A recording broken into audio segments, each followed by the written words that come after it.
Hello everyone. तो हमने part 1 देख लिया था कोन का।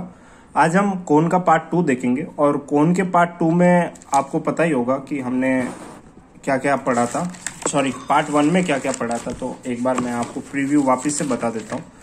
तो मैंने पार्ट 1 में आपको एक्सरसाइज ए भी बताई थी, तो उसमें डेफिनेशन देखी थी हमने, इक्वेशन ऑफ कोन देखी थी जिसका वर्टेक्स और गाइडिंग कर्व दे रखा था। और फिर हमने इक्वेशन ऑफ कोन देखा था जिसका वर्टेक्स ओरिजिन पे, तो हमने थ्योरम देखी थी होमोजीनियस इक्वेशन वाली, तो वो भी आपको पता होगा। और इक्वेशन को होमोजीनियस कैसे बनाते हैं वो भी बताया था। फिर हमने बताया था कि एनवेलपिंग कोन कैसे होता है, उसकी डेफिनेशन और इक्वेशन किस तरह से फाइंड आउट करी जाती है, तो वो भी बताया था। तो वो आपको मोटा मोटा पता होना चाहिए। इसमें जो डेफिनेशन है S1 equal to T square आता है, तो वो आपने देखा ही होगा, तो आपको पता चल गया होगा। तो अब आज हम क्या पढ़ेंगे, पार्ट 2 है हमारा। तो उसमें ये पार्ट 2 थोड़ा बड़ा है, मतलब बड़ा कहने का मतलब बहुत सारे टॉपिक इसमें कवर अप हो जाएंगे पार्ट 2 में चैप्टर के। फिर पार्ट 3 में कुछ इतना ज्यादा बचेगा नहीं, ठीक है। तो पार्ट 2 में मोस्टली जो है वो condition for the general equation of the second degree to represent a cone, ठीक है, जो ये चीज देखेंगे। Intersection of a line and cone, tangent plane of a cone, ठीक है, condition of tangency, reciprocal cone, angle between two lines और condition for 3 mutual perpendicular generator. तो इन सारी बातों को हम समझेंगे। थोड़ा थोड़ा आपको स्पेयर जैसा लग रहा होगा कि स्पेयर में भी ऐसे ही था, tangent plane to sphere, intersection of a line to the sphere, तो सेम वैसी ही कुछ बातें हैं, ठीक है। वहां पे ऑर्थोगोनल स्पेयर था, तो यहाँ पे रेसिप्रोकल कोन है। तो इन सारी चीजों को सेम टू सेम स्पेयर जैसा है, तो अगर आपने स्पेयर पढ़ रखा होगा तो आपको ये सारी चीजें ग्रैब करने में बहुत आसानी होगी, ठीक है। तो पार्ट 2 में देखेंगे और इस पे जो एक्सरसाइज बेस्ड है वो एक्सरसाइज बी है। तो हम पार्ट 2 को समझते हैं। पार्ट 2 हमारा स्टार्ट होता है यहाँ से। तो ये हमारा पार्ट 2 स्टार्ट हो गया, ठीक है। तो जो पहला टॉपिक है पार्ट 2 का वो है हमारा condition of the general equation, condition of a general equation of second degree to represent a cone. आसान भाषा में इस बात को समझते हैं। आसान भाषा में ये टॉपिक जो है वो ये कहता है कि अगर कोई इक्वेशन सेकेंड डिग्री की है, क्या है, अगर कोई इक्वेशन सेकेंड डिग्री की है और वो सेकेंड डिग्री की इक्वेशन कोन की इक्वेशन है, वो कैसे पता करेंगे हम।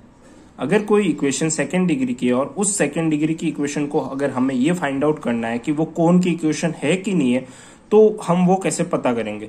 तो बहुत ही सिंपल सी चीज है, ax square plus by square plus cz square plus 2fyz plus 2gzx plus 2hxy plus 2ux plus 2vy and plus 2wz। देखो ax स्क्वायर ये वाली इक्वेशन सेकेंड डिग्री की है, ठीक है। सेकेंड डिग्री की इक्वेशन आपको पता चल गया होगा। किसी भी सेकेंड डिग्री की इक्वेशन को हम इस तरह से जनरल फॉर्म में लिखते हैं। आपने छोटी कक्षा में जरूर पढ़ा होगा, नहीं पढ़ा है तो आप अभी के लिए देख लो कि किसी भी सेकेंड डिग्री की इक्वेशन को इस तरह से लिखा जाता है। अगर इस इक्वेशन को कोन होना है तो हमारे लिए मस्ट कंडीशन क्या होगी कि a h g u h b f ये सारे जो कोएफिशिएंट है, जैसे एक्स स्क्वायर का कोएफिशिएंट a है, y का b है, z का c है और yz का f है, zx का g है, hy का h है, x का u है, y का v है, z का w है। तो ये सारे कोएफिशिएंट इसमें इस मैट्रिक्स में कुछ इस तरह से रखूं और इन सबको सॉल्व करने के बाद मेरे पास 0 आ जाए, ठीक है। तो मेरे पास, तो मैं कह सकता हूं कि वो जो मेरे को इक्वेशन मिली वो इक्वेशन कोन की है। वो जो सेकेंड डिग्री की इक्वेशन है वो किसकी इक्वेशन होगी, वो इक्वेशन होगी कोन की। अब आपको ये याद करने की जरूरत नहीं है, रटने की बिल्कुल जरूरत नहीं है। शॉर्ट ट्रिक देखते हैं तो आपको पता होगा। देखो ABCD, ठीक है, को आपको इस तरह से लिखना। अब ABC क्या है, x का स्क्वायर, x स्क्वायर का कोएफिशिएंट, y स्क्वायर का कोएफिशिएंट, z स्क्वायर का कोएफिशिएंट और D किसी का भी कोएफिशिएंट नहीं है, ठीक है, कांस्टेंट। तो पहले आप डायगोनल में ऐसे लिखोगे क्योंकि ये 4/4 की मैट्रिक्स है, ठीक है। तो आप डायगोनल में ABC इस तरफ से लिखना है, ठीक है।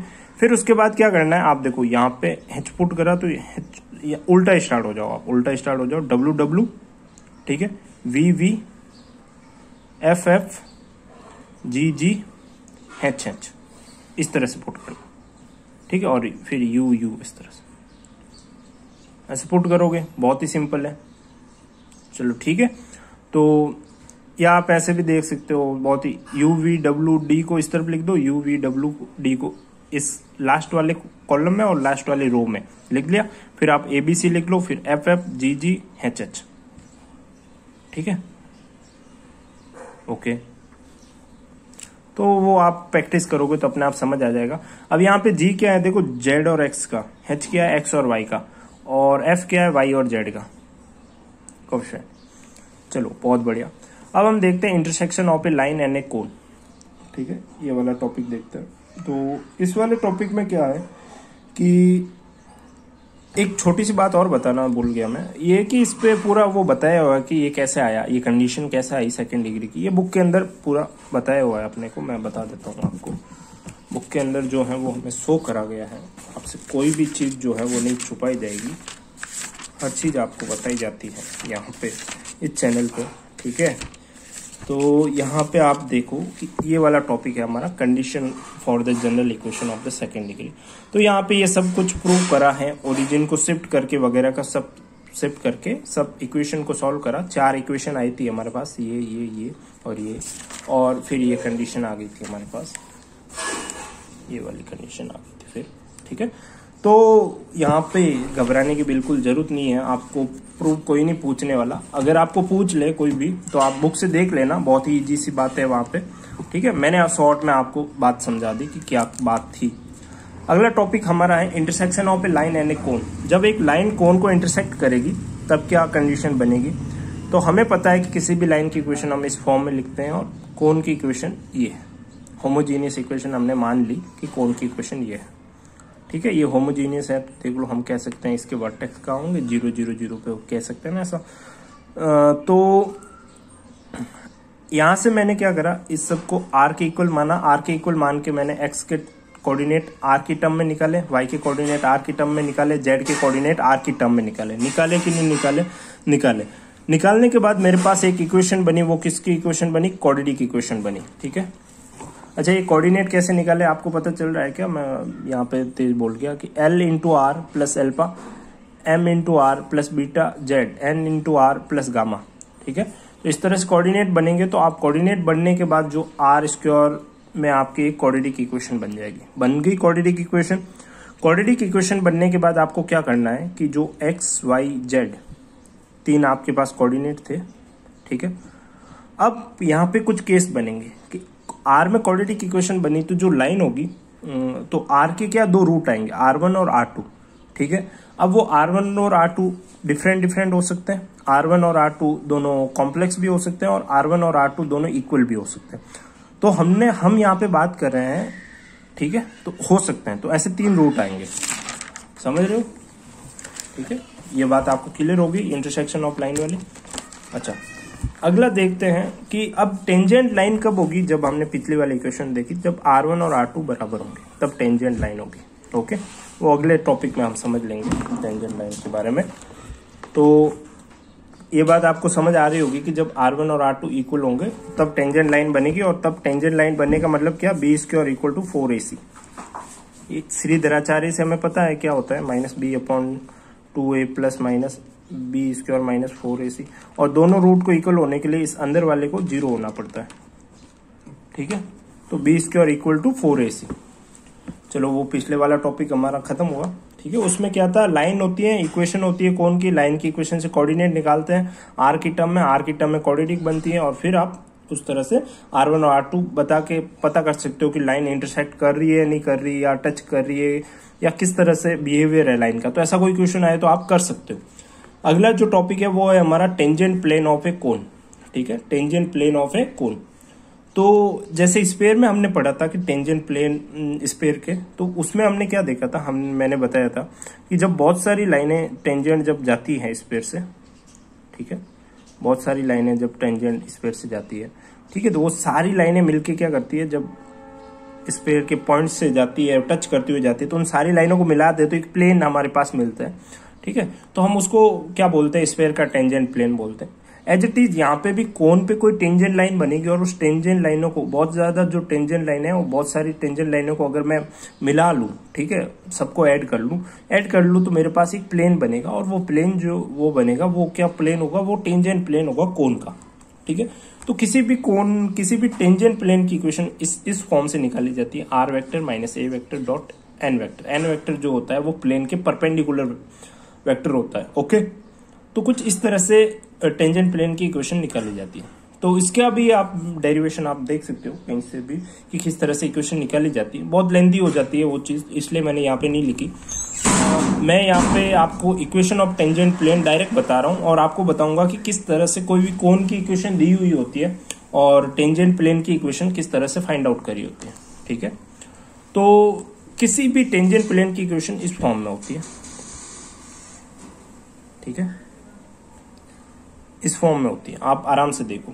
ठीक है, स्फीयर के टेंजेंट प्लेन की इक्वेशन अगर आपको याद होगी तो वहां पे क्या होता था, X x1 plus Y y1 plus Z z1 upon two G X plus x1 F Y plus y1 और जेड प्लस z1। ठीक है, एच जेड प्लस z1 आपको याद करने की जरूरत हो आप याद करके देखो थोड़ा सा स्फीयर की जो टेंजेंट प्लेन की इक्वेशन थी। तो चलो, स्फीयर में भी मैंने एक थंब रूल बताया था कि किसी भी स्फीयर की इक्वेशन दी हुई हो और उस स्फीयर की इक्वेशन को अगर कोई पॉइंट दिया हुआ और उस पॉइंट पे आपको स्फीयर का टेंजेंट प्लेन पूछ ले तो उस टेंजेंट प्लेन को आप स्फीयर की इक्वेशन से टेंजेंट प्लेन की इक्वेशन कैसे निकालोगे।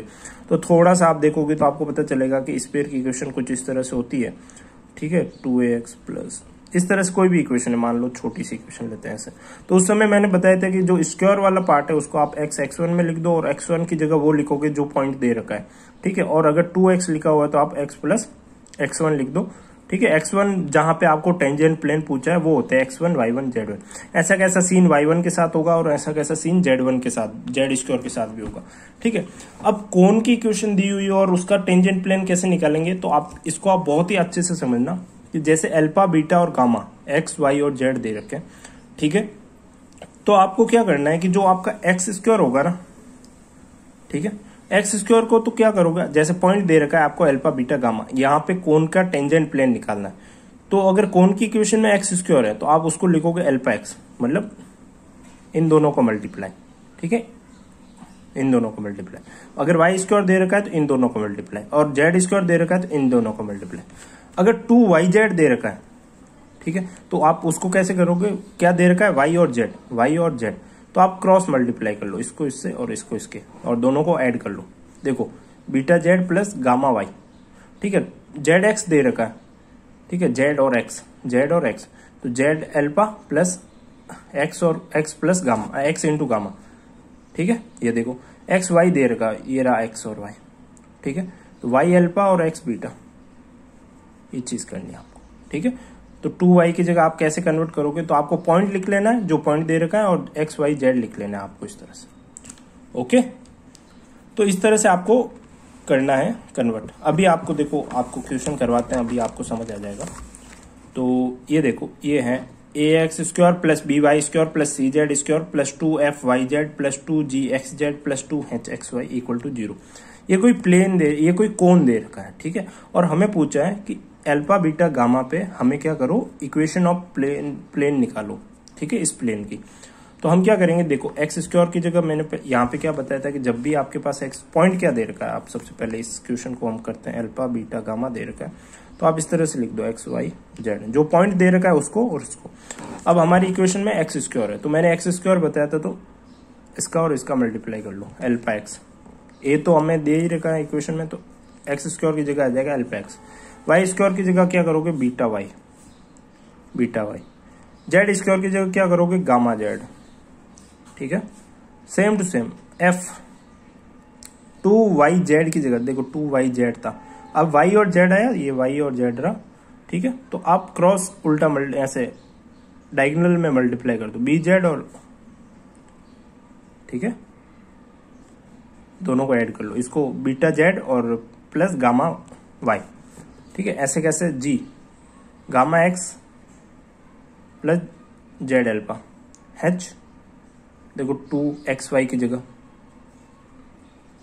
ठीक है, 2xy है ना, xy को मैं क्या लिख सकता हूँ, x और y लूंगा, y into alpha plus x into beta. Okay, चलो, तो इस तरह से जो टेंजेंट की इक्वेशन आएगी वो क्या आएगी, ये वाली इक्वेशन आ जाएगी। अगर मैं x को सबको पास में लेके x वाले पार्ट को अलग कर लूंगा, y वाले पार्ट को अलग कर लूंगा और z वाले पार्ट को अलग कर लूंगा, तो मेरे पास ये इक्वेशन आ जाएगी। ओके, तो आप देखो, यही मैंने लिखा था इक्वेशन ऑफ प्लेन। तो हमने निकाला कि नहीं निकाला, बुक में बहुत अच्छे बड़े तरीके से दे रखा है, बट मैंने शॉर्ट में आपको समझा दिया कि तो इस तरह से टेंजेंट की इक्वेशन निकालते हैं। आपको ये रटने की जरूरत नहीं है कि टेंजेंट की इक्वेशन ये होती है। अगर कोई जनरल क्वेश्चन आए, ठीक है, तो जनरल क्वेश्चन में आप ये बता सकते हो टेंजेंट की इक्वेशन ये होगी, बट ठीक है, अगर कोई जनरल क्वेश्चन आ जाए तब आप ये बता सकते हो। बट अगर आपको नहीं पूछे और आपको सीधा डायरेक्ट कोई पॉइंट देके प्लेन की क्वेश्चन पूछ ले, तो आप पॉइंट रख के निकाल लो। अगर आपको कोई प्रूव करने वाला क्वेश्चन आ जाए और आपको जनरल इक्वेशन लेनी पड़े प्लेन की, तब आप ये इक्वेशन यूज में ले सकते हो, तब आपको इसकी जरूरत पड़ेगी। ठीक है, तो मेरी बात समझ रहे होगे मैं क्या कहना चाह रहा हूँ। चलो अगला पॉइंट समझते हैं। तो टेंजेंट प्लेन हो गया। टेंजेंट प्लेन के रिलेटेड कुछ बातें हैं, ठीक है। आपको मैं थोड़ा सा डायग्राम बना के बता देता हूँ कि कैसे टेंजेंट, जैसे ये कोई कोन है हमारा और यहाँ पे टेंजेंट प्लेन बना, तो आप थोड़ा सा है ना, यहाँ पे आपको थोड़ी सी मेहनत करनी पड़ेगी कि आपको गूगल पे थोड़ा सा सर्च करना पड़ेगा, ठीक है, क्योंकि ये 3D व्यू है और आपको थोड़ा सा समझने के लिए गूगल पे सर्च करना और वहां पे लिखना कि tangent plane to the cone, ठीक है। तो आप देखोगे तो जो टेंजेंट प्लेन कोन के बनेगा ना, वो कोन के वर्टेक्स से गुजरेगा हमेशा, ठीक है। तो ये एक रिमार्क है, ठीक है। रिमार्क क्या है कि the tangent plane at any point pass through the vertex of a cone, ठीक है। जो भी प्लेन कोन पे बनता है ना, ये इसी तरह की शेप होती है कोन की कि जो प्लेन बनता है कोन पे वो वर्टेक्स से ही पास होना पड़ता है उसको, ठीक है। तो वो आप गूगल करके देखना, आपको कोई ना इमेज में जाना, आपको कोई ना कोई फोटो मिल जाएगी, उसकी पिक मिल जाएगी इस तरह की। अगला क्वेश्चन दे रखा है कि tangent plane touch the cone along to the generator passing through the point of contact that is the known as generator of the cone. इसने बहुत ही इजी से बात की कि जिस पॉइंट पे टेंजेंट प्लेन बना, मान लो, ठीक है, इस पॉइंट पे टेंजेंट प्लेन बना, तो ये वाला पूरी सरफेस पे क्या होगी, ये सारी जनरेटर तो होगी ऐसे कोन की, ठीक है, ऐसे जनरेटर होगी जो वर्टेक्स से जा रही है, ठीक है। तो बस तो यही जो वो पॉइंट क्या कहलाएगा, जनरेटर ऑफ ए कॉन्टेक्ट। इसका कहने का मतलब यही था। इसका कोई सेकंड पॉइंट का इतना कोई खास वैल्यू नहीं है, बट इसका क्वेश्चन में आपको ऐसा लैंग्वेज में दे दे तो आपको घबराना नहीं है, ये पॉइंट याद कर लेना है कि जनरेटर ऑफ कॉन्ट्रैक्ट का मतलब क्या, कि जहां पे प्लेन टच करेगा उस कोन को, वो वाला पॉइंट, ठीक है, वो वाला पॉइंट क्या होगा, जनरेटर ऑफ ए कॉन्टैक्ट होगा, ठीक है। चलो उसके बाद हमने देखा कि tangent plane at any point pass through the vertex of the cone, ठीक है। तो ये वाला पहला पॉइंट देखा कि जो भी प्लेन बनेगा, ठीक है, कोन पे वो वर्टेक्स से पास होगा। अब यहाँ पे देखो, हमने स्फीयर के चैप्टर में भी हमने देखी थी कि condition of a sphere tangent plane to a sphere, ठीक है। कोई सी भी टेंजेंट प्लेन की स्फीयर के टेंजेंट होने के लिए क्या कंडीशन होनी चाहिए। तो यहाँ पे हम कंडीशन ऑफ टेंजेंसी देखेंगे कि अगर कोई प्लेन है और वो प्लेन कोन के टेंजेंट है कि नहीं है, उसके लिए कंडीशन देखेंगे, ठीक है। अगर कोई प्लेन है और अगर वो प्लेन कोन के टेंजेंट है कि नहीं है, उसके लिए हम कंडीशन देखेंगे, ठीक है। तो अगर हमारे पास इक्वेशन ऑफ कोन है, इक्वेशन ऑफ कोन हमने ये मान ली और प्लेन मान लिया कि ये कोई प्लेन है। अब हमें ये चेक करना है कि ये प्लेन इसके टेंजेंट है कि नहीं है।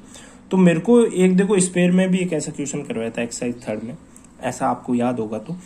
तो प्लेन की इक्वेशन, कोन की इक्वेशन दे रखी है, तो कोन की इक्वेशन से मैं प्लेन की इक्वेशन निकाल सकता हूँ। कैसे निकाल सकता हूँ, एक्स स्क्वायर को किस में कन्वर्ट करके, अल्फा एक्स में, वाई स्क्वायर को मैं पॉइंट मान लेता हूँ, अल्फा बीटा और गामा पे प्लेन निकालना, ठीक है। बीटा वाई, फिर इसको गामा जेड और फिर वाई जेड को क्या लिखूंगा, वाई और जेड है, तो क्या हो, वाई का कोऑर्डिनेट क्या होता है, अल्फा बीटा और जेड का गामा, ठीक है। तो यहाँ पे वाई यानी, ठीक है, तो beta Z plus gamma Y, ठीक है। तो ये इन सबको करके अभी तो देखा था पीछे, आपको पूरा करवाने की क्या जरूरत है। तो इस तरह से मैं इन सबको करूंगा, फिर अरेंज करूंगा। तो अरेंज करने के बाद जो मेरे पास प्लेन की इक्वेशन आएगी, वो प्लेन की इक्वेशन ये आ जाएगी। ओके, ये मेरे पास प्लेन की इक्वेशन आ गई। एग्जैक्टली हमने माना था ये प्लेन है और ये प्लेन की इक्वेशन आई जो इसके क्या है, टेंजेंट प्लेन है। तो हम क्या करेंगे कि जो इसके डायरेक्शन रेशियो होंगे ना, उन दोनों का रेशियो इक्वल होगा, ठीक है। तो इस प्लेन का और इस प्लेन का, इस प्लेन का और इस प्लेन का और इस प्लेन का और इस प्लेन का, इनका रेशियो लिया। रेशियो लेने के बाद हमारे पास इन सबको के इक्वल माना और के इक्वल मानने के बाद हमने एक 3 इक्वेशन आई हमारे पास। देखो, इसको एल को इस तरफ भेजूंगा, इसको एम को इस तरफ भेजूंगा और एन को इस तरफ भेजूंगा, ठीक है। अब ये 3 इक्वेशन आई और अल्फा बीटा गामा, अगर l x plus M y और एन जेड को अगर टेंजेंट प्लेन होना है, तो अल्फा बीटा और गामा कहाँ पे लाई करेंगे, इस प्लेन पे लाई करेंगे कि नहीं करेंगे। तो ये देखो, तो ये 4 इक्वेशन आ गई। इन चारों इक्वेशन से आपको घबराना नहीं है, बहुत इजी सी बात है इसमें। चारों इक्वेशन से मेरे पास सॉल्व करूंगा तो ये सॉल्व कर ऐसे वैसे भी सॉल्व कर सकता हूँ डायरेक्ट लीनियर इक्वेशन से, या मैट्रिक्स से, या डिटर्मिनेंट से सॉल्व करूंगा तो मेरे पास इस तरह का डिटर्मिनेंट आएगा। ठीक है, वो इक्वल टू आना चाहिए 0 के। चलो अभी अभी आपको ये सब कुछ देखने की जरूरत नहीं है, ये तो मैंने प्रोसेस बताया कि टेंजेंसी की कंडीशन किस तरह से निकाली, ये वाले रिजल्ट कैसे आया।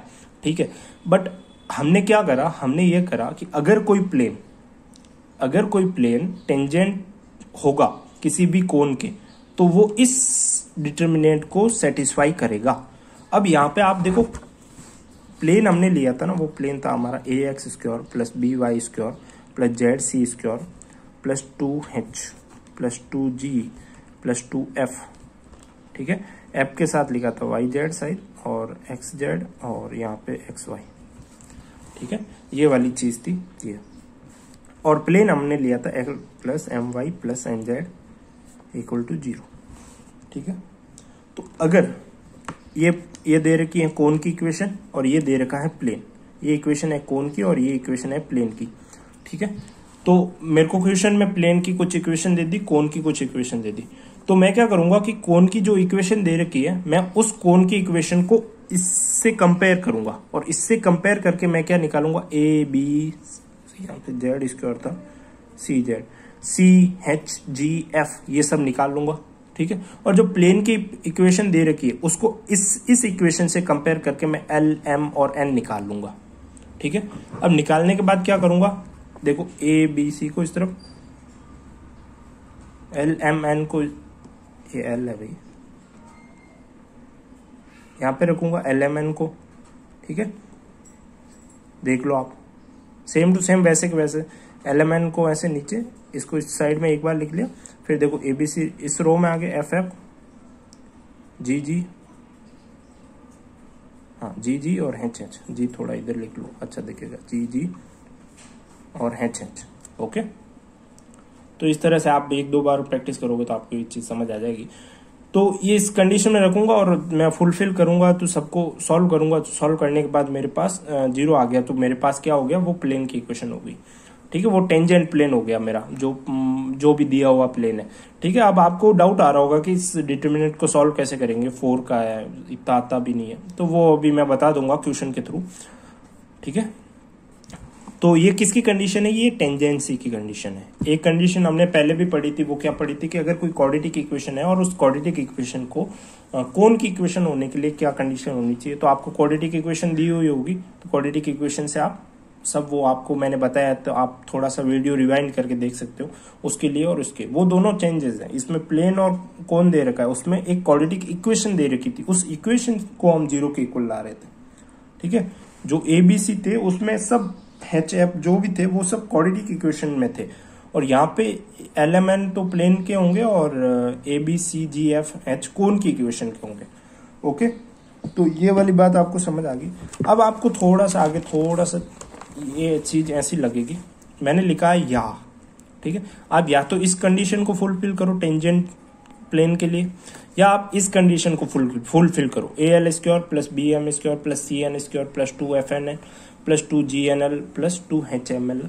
समझ नहीं आ रहा क्या है, समझ नहीं आ रहा। तो देखो बहुत ही इजी है, आपने कोण की जो इक्वेशन है ना, जहां पे ए है वहां पे कैपिटल ए लिख लो, बी है जहां पे कैपिटल बी लिख लो, सी है जहां पे कैपिटल सी, एच है जहां पे कैपिटल एच लिख लो, जी है जहां पे कैपिटल जी लिख दो, और एफ है जहां पे कैपिटल एफ लिख लो, और जहां पे एक्स है वहां पे लिख दो एल, जहां पे वाई है वहां पे लिख दो एम, और जहां पे जेड है वहां पे लिख दो एन।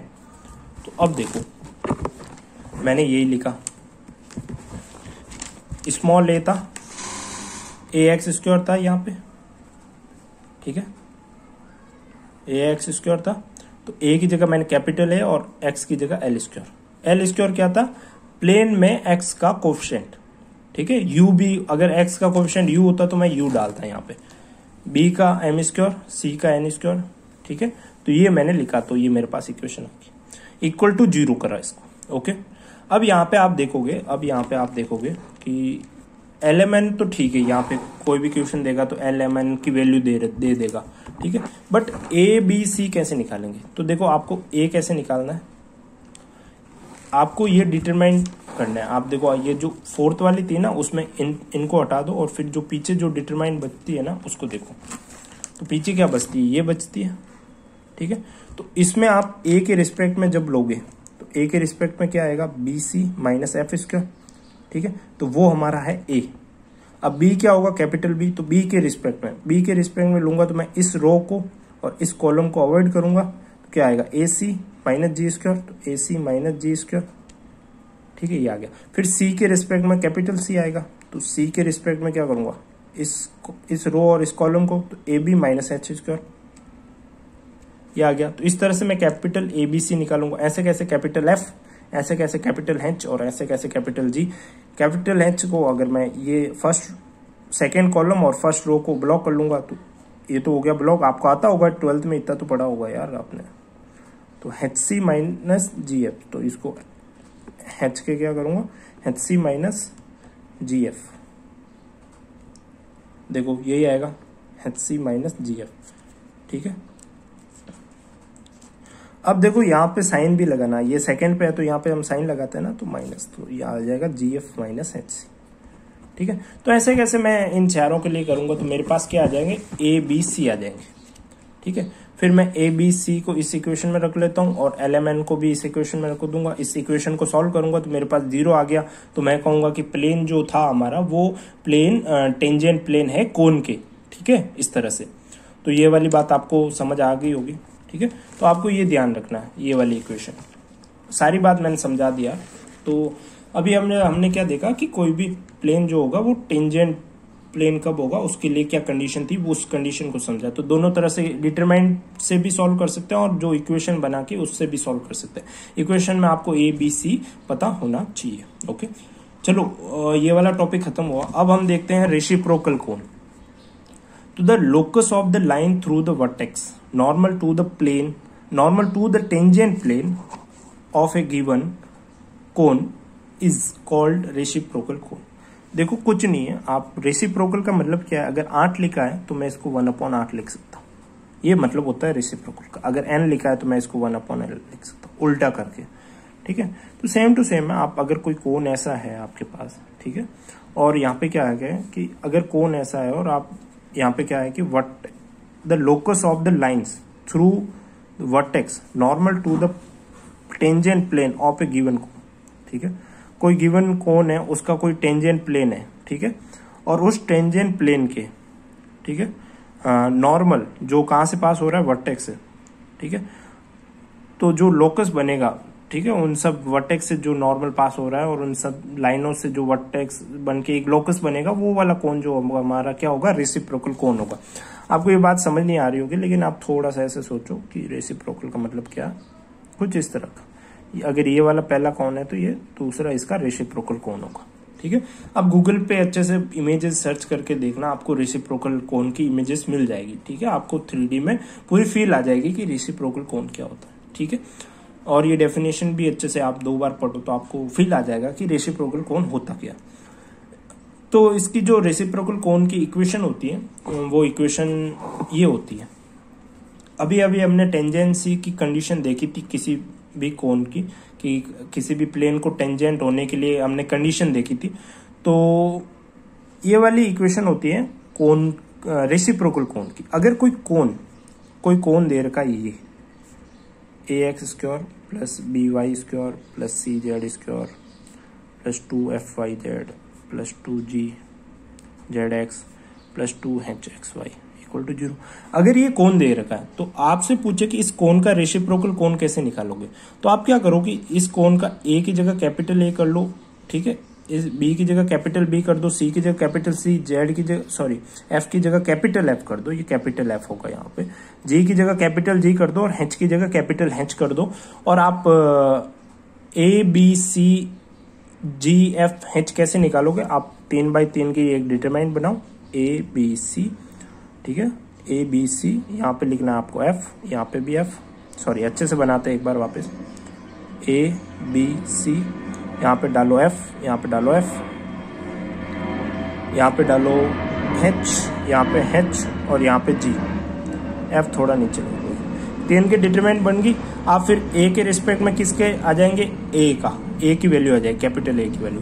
B के रिस्पेक्ट में कैपिटल B की वैल्यू आ जाएगी। देखो आप इसको सॉल्व करके देख लेना। C की रिस्पेक्ट में कैपिटल C की वैल्यू आ जाएगी, ठीक है। और आपको सॉल्व करना आता ही होगा C के रिस्पेक्ट में कैसे करना है। तो अगर C के रिस्पेक्ट में आपको निकालना है, ये G कर लो यहाँ पे, ठीक है। तो इसको आपको ब्लॉक करना पड़ेगा। फिर आप AB माइनस H स्क्वायर, देखो C के रिस्पेक्ट में, ठीक है। तो आप H के रिस्पेक्ट में निकालोगे, ठीक है। तो H वाले को आप ब्लॉक कर लो, किसी के भी, इस वाले लाइन को भी कर लो या इसमें किसी एक को उठा लो H को। तो इसको ब्लॉक कर लो, फर्स्ट रो को भी ब्लॉक कर लो। फिर पीछे क्या बता, HC माइनस GF, और H आपको पता होगा कि प्लस माइनस प्लस होता है, तो इसके आगे माइनस लगेगा तो उल्टा हो जाएगा, ठीक है। क्या होगा, HC माइनस GF, और फिर उल्टा होगा तो क्या हो जाएगा, GF माइनस HC, ठीक है। ओके, तो ये वाली आ जाएगी। तो रेसिप्रोकल कोन की इक्वेशन कैसे बनानी है आपको समझ आ गई। ये होती है रेसिप्रोकल कोन की इक्वेशन। तो आपको उससे ABC वही निकालना है, F कैपिटल G और H वगैरह, ठीक है। तो ये होती है रेसिप्रोकल कोन की इक्वेशन निकालना। चलो बहुत बढ़िया, ये वाला टॉपिक हमारा कंप्लीट हुआ, रेसिप्रोकल कोन वाला। चलो अब हम पढ़ते हैं एंगल बिटवीन टू लाइंस, ठीक है। तो एंगल बिटवीन टू लाइंस का मतलब क्या होता है कि अगर कोई कोन है, ठीक है, और उस कोन का जो है वो कोन है, और कोन को अगर मैं मान लो किसी प्लेन से कट कर लूँ, ठीक है, ये कोन है, और इस कोन को अगर मैं, आप 3D में देखना यार, इसे कैसे समझाऊं। अगर मान लो आप कोन को किसी आप कट करोगे ना किसी प्लेन को, तो आप ऐसा समझो कि आपके पास आइसक्रीम है, कोन वाली आइसक्रीम है, और कोन वाली आइसक्रीम को आपने क्या करा कि आपने कट कर लिया प्लेन से, ठीक है। और किस तरह से कट करा कि आपने वर्टेक्स से कट करा आपने अच्छे से, ठीक है। तो वर्टेक्स से कट करा तो आपके पास जो जनरेटर होंगे ना, वर्टेक्स से कट करने पे, तो जो कोन के जो जनरेटर होंगे ना, उन जनरेटर के बीच में एक एंगल बनेगा, ठीक है, एक एंगल बनेगा। तो हम उसको क्या कहेंगे, एंगल बिटवीन टू लाइंस। आप थोड़ा सा इमेजिन करने की कोशिश करो, आप अच्छे से आपको इमेजिन हो जाएगा कि आप वर्टेक्स से कट करते हुए निकालते हो। वर्टेक्स से कैसे कट करना है, ऐसे कट नहीं करना है कोन को। जैसे आप मान लो ये कोन है ऐसा, ठीक है, तो आपने कुछ इस तरह से कट करा, ऐसे इस तरह से कट करा, तो जो जनरेटर है यहाँ और यहाँ, तो इन जनरेटर लाइनों के बीच में एक एंगल आ जाएगा, ठीक है। तो वही एंगल हमारा क्या कहलाता है, एंगल बिटवीन टू लाइंस, ठीक है, कोन के लिए। तो एंगल बिटवीन टू लाइंस तो कैसे करेंगे, तो देखो यहाँ पे इक्वेशन, वो डेफिनेशन लिखे, angle between the two lines in which a plane cuts a cone, ठीक है। तो ये वाली बात हम समझते हैं। आप इतना अगर आपको फील नहीं आ रहा तो आप गूगल करके इमेज 3D में देख लेना, आप इमेजेस मिल जाएगी कि जब आपको सीधा सीधा सर्च करना है कि जब प्लेन एंगल को वर्टेक्स से कट करता है या प्लेन एंगल को कट करता है, तो जो जनरेटर के बीच में एंगल बनता है उसकी एक इमेज आ जाएगी आपके पास, देख लेना, इमेजेस में जाके सर्च करना। तो अपन तो यहाँ पे अपना काम है मैथ से, तो मैथ से देखते हैं कि एंगल कैसे निकालेंगे। तो अगर मान लो कि ये कोई प्लेन है, ठीक है, ये कोई प्लेन है, और इस प्लेन को मैंने, ये कोन है, इस प्लेन को इस कोन से कट करवाया, ठीक है। तो कट करवाया तो मेरे पास जो एंगल आएगा लाइनों के बीच में, उस एंगल का फॉर्मूला होगा ये, ठीक है।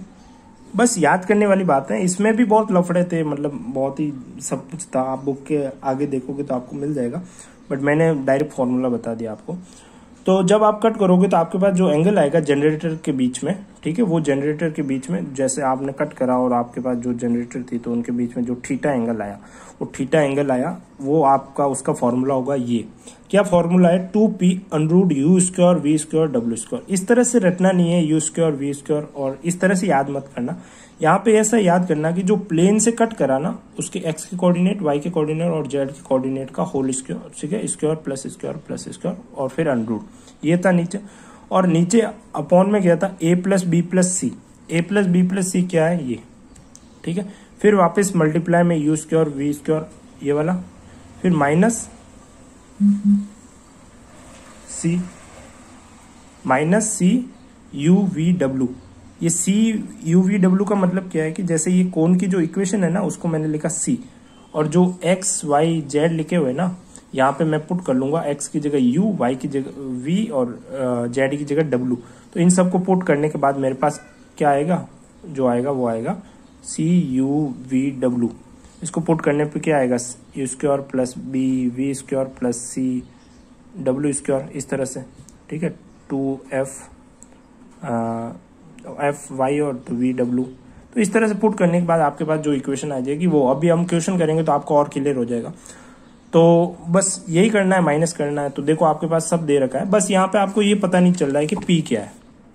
तो यही फॉर्मूला मैंने बड़े में वापस लिखा है, 2p under root you V W क्या है, जो प्लेन दे रखा है हमारे पास, प्लेन क्या दे रखा है, u x plus v y plus डब्ल्यू जेड इक्वल टू 0। तो यू वी डब्ल्यू जो हमारे पास दे रखा है, ठीक है, उन एक्स के कोऑर्डिनेट, वाई के कोऑर्डिनेट और जेड के कोऑर्डिनेट का स्क्वायर है। और ए बी सी क्या है, जो हमारे पास कोण दे रखा है, जैसे A X square plus B Y square plus C Z square, ठीक है। तो X square Y square Z square के कोफिशिएंट है, और U square plus we square plus W square हमारे पास वही है जो थे। और minus C you we W का मतलब क्या हुआ कि जो कोण की इक्वेशन में है वहां एक्स की जगह यू रख लूंगा, वाई की जगह वी रख लूंगा और डब्ल्यू की जगह जेड की जगह डब्ल्यू रख लूंगा और फिर उसको यहाँ पुट कर लूंगा। तो मेरे पास ये आ जाएगा। फिर मैं इन सबको सॉल्व करूंगा तो मेरे पास थीटा आ जाएगा। तो मेरे पास एंगल बिटवीन टू जनरेटर आ गया, ठीक है, कोण में, जब एक प्लेन से कट करूंगा तो अब मेरे को ये पता नहीं चल रहा है कि P क्या है। तो पहले आप P को समझ लेते हैं थोड़ा सा। जो P है ना, P हमारा होता है ये, ठीक है, सेम वही P जो होता है, ये P स्क्वायर है, वैसे आप देख लेना, ये P स्क्वायर होता है, ठीक है। तो P कैसा आएगा, इसका रूट लेके आप P निकाल सकते हो। तो AHGU सेम वो का वो ABC, यहाँ पे जो प्लेन दे रखा है उसके कोफिशिएंट, और F का F, G का G और H का H, इस तरह से। तो ये P की वैल्यू है, ठीक है, इस तरह से आपको करना है, ठीक है। तो इस तरह से उस पूरे फॉर्मूले में रख के आपको एंगल निकालना है, ठीक है। अब केस ले लेते हैं कुछ पर्टिकुलर केस कि जब थीटा π/2 होगा, मतलब जब प्लेन जब कोण को कट करेगा तो लाइनें जो है वो परपेंडिकुलर हो जाएगी। तो जब लाइनें परपेंडिकुलर होगी तब जो एंगल आएगा, ठीक है, तो वो क्या आएगा, tan π/2 कितना होता है, 1/0। तो 1/0 तो क्या होगा, 2p अंडरूट ये, और ये नीचे वाला इस तरफ चला जाएगा और ये इस तरफ चला जाएगा। तो आप देखो ये वाली कंडीशन होनी चाहिए, ठीक है। ये वाली कंडीशन क्या होनी चाहिए, जब प्लेन सब लाइनें परपेंडिकुलर होगी कोण में, जब प्लेन कट करेगा तो ओके। और जब थीटा 0 हो जाएगा तो थीटा 0 हो जाएगा, तो मैंने 0 रखा, तो tan 0 0। तो ये नीचे वाला तो कहाँ जाएगा, उस तरफ 0 हो जाएगा पूरा। और फिर पीछे क्या बचा, 2p under root u square plus we square plus W square, ये बचा। फिर इसको भी 0 में भेज देंगे क्योंकि ये कुछ ना कुछ कांस्टेंट आएगा, ठीक है। फिर पीछे आएगा p, ठीक है। तो p 0 होना, p 0 होने का मतलब इसका 0 होना पड़ेगा, ठीक है, अगर लाइनें कोइंसिडेंट है, अगर tan थीटा 0 है तो, ठीक है, लाइनें कोइंसिडेंट होगी, क्योंकि दोनों के बीच में एंगल ही 0 हो गया, तो फिर एक दूसरे पे ये कोइंसिडेंट होगी कि नहीं होगी, ठीक है। तो चलो ये वाली बात तो होगी। फिर उसके बाद हम देखो पी स्क्वायर को ये भी लिख सकते हैं, ठीक है, ये इक्वेशन होती है पी स्क्वायर की, ठीक है। तो पी स्क्वायर को हम ये भी लिख सकते हैं, जैसा हमने देखो टेंजेंसी की कंडीशन में करा था ना, कि हम ऐसा करके भी डिटरमिनेंट को सॉल्व ना करना पड़े और हम ऐसा करके भी कर सकते हैं, ठीक है। तो बस ये भी आप कर सकते हो। जो कोण की इक्वेशन दे रखी है वहाँ ABC आपको पता है कि किस तरह से निकालना है, और UVW प्लेन की आप उसमें रख लो, ठीक है, मतलब इक्वेशन में रख लो, x की जगह u, y की जगह v, और ठीक है। तो आप या तो डिटरमिनेंट को सॉल्व कर लो या इसको सॉल्व कर लो, तो दोनों एक ही बात है, ठीक है। आपको डिटरमिनेंट सॉल्व करना मैं बता दूंगा आपको भी, ठीक है। तो ये वाली बात आपको समझ आ गई होगी, बहुत ही अच्छे से समझ आई होगी, ठीक है। तो ये वाला कॉन्सेप्ट हो गया। अब वापस से अगला ये लास्ट कॉन्सेप्ट बचा है इस थ्योरी पार्ट का, फिर हम क्वेश्चन करेंगे। तो condition for 3 mutual perpendicular generators, ठीक है। तो 3 जनरेटर हैं और उन तीनों के परपेंडिकुलर होने की क्या कंडीशन है। तो सेम वही है, कोण की इक्वेशन और प्लेन है। तो जब कोई प्लेन कट करेगा और दोनों को परपेंडिकुलर कट करा, तो परपेंडिकुलर कट करा, तो अभी हमने देखा कि क्या कंडीशन आती है जब भी कोई प्लेन 2 जनरेटर को परपेंडिकुलर कट करता है। तो ये वाली कंडीशन आती है, ये वाली कंडीशन आती है, ठीक है। अब देखो यहाँ पे मैंने CUVW को 0 रखा, ठीक है, और फिर मैंने ये करा। अब आप सोच रहे होगे इसको क्यों W रखा और ये क्यों रखा, तो इसका रीजन है ये, यहाँ पे नोट लिखा हुआ है, अगर if the normal to the plane intersecting the cone in 2 perpendicular generator is also a generator, ठीक है। यहाँ पे कहने का मतलब ये है कि जब कोई प्लेन दो लाइनों को परपेंडिकुलर काटेगा, तो जो उस प्लेन के जो परपेंडिकुलर होगा ना, ठीक है, वो भी क्या होगा, वो भी मतलब वो भी परपेंडिकुलर होगा, ठीक है। समझ रहे हो, जो प्लेन का परपेंडिकुलर होगा, जैसे मान लो कि उसने ए बी और सी डी को किसी प्लेन ने परपेंडिकुलर 90 डिग्री में काट लिया, ठीक है। तो जो तीसरा परपेंडिकुलर होगा ना, वो तीसरा परपेंडिकुलर उस प्लेन का भी परपेंडिकुलर होगा और इन दोनों का भी परपेंडिकुलर होगा, ठीक है। कुछ इस तरीके से तो आप यहाँ पे समझ रहे होंगे। तो इसलिए मैंने ये CUVW 0 करा, ठीक है। तो आपको आम खाने से मतलब है, गुटलियों से क्या करना आपको, ठीक है। तो आपको तो सीधा ये देखना है कि हमारा टॉपिक का नाम क्या था। टॉपिक का नाम था कि condition for 3 mutual perpendicular generator. कहने का मतलब है कि अगर कोई वर्टेक्स है और वर्टेक्स से 3 जनरेटर ऐसे जा रहे हैं और तीनों के बीच का एंगल 90 डिग्री है, ठीक है। तो उसके लिए क्या कंडीशन होगी, उसके लिए ये कंडीशन होगी कि जो आपको कोण दे रखा है, ठीक है, जो कोण दे रखा है और कोण के x स्क्वायर, y स्क्वायर और z स्क्वायर वाले हैं आपके पास, ठीक है। तो उन तीनों के कोफिशिएंट का सम क्या होना चाहिए, 0 होना चाहिए।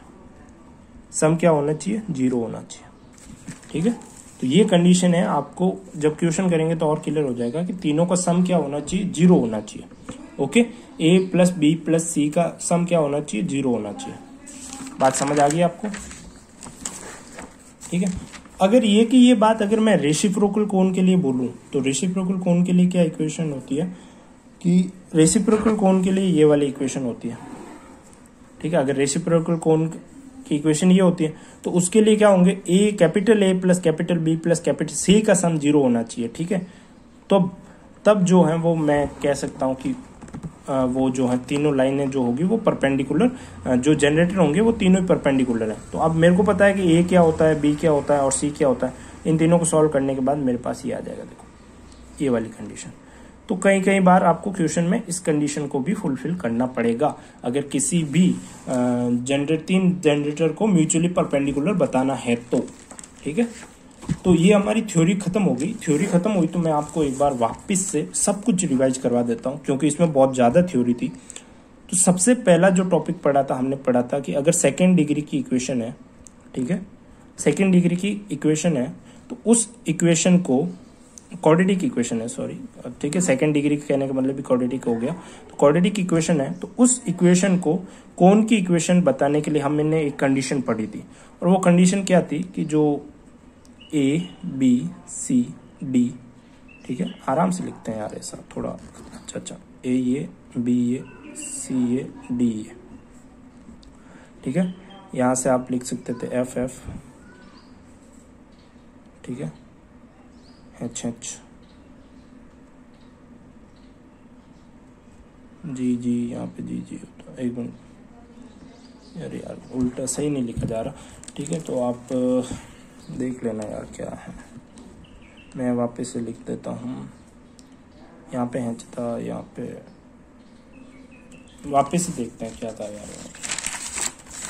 ठीक है। तो एक बार वापस से वो देख लेते हैं पूरा कि जो कंडीशन थी वो ये थी, सॉरी UVW भी था तो उसमें हाँ ये वाली कंडीशन थी, ठीक है, ये कंडीशन थी। ये सेकेंड डिग्री इक्वेशन की ये फॉर्म होती है तो उसकी ये कंडीशन थी। Okay,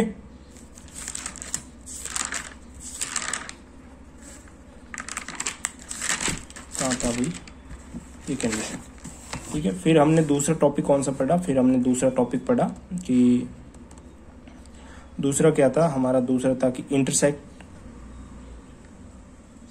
of a line to the cone, ठीक है। तो कोन की इक्वेशन तो वो R में क्वाड्रेटिक इक्वेशन आई थी, और R में क्वाड्रेटिक इक्वेशन आई थी तो R1 और R2 के 2 रूट निकाल सकते हैं और वहां से प्रूव कर सकते हैं कि कौन सी लाइन टेंजेंट होगी, कौन सी इंटरसेक्ट होगी और कौन सी अपनी क्या होगी, कौन सी लाइन क्या अपनी क्या कह सकते हैं कि कौन सी लाइन टच करती हुई जाएगी और कौन सी लाइन बिना टच करती हुई जाएगी, वो सब वो लिख सकते हैं।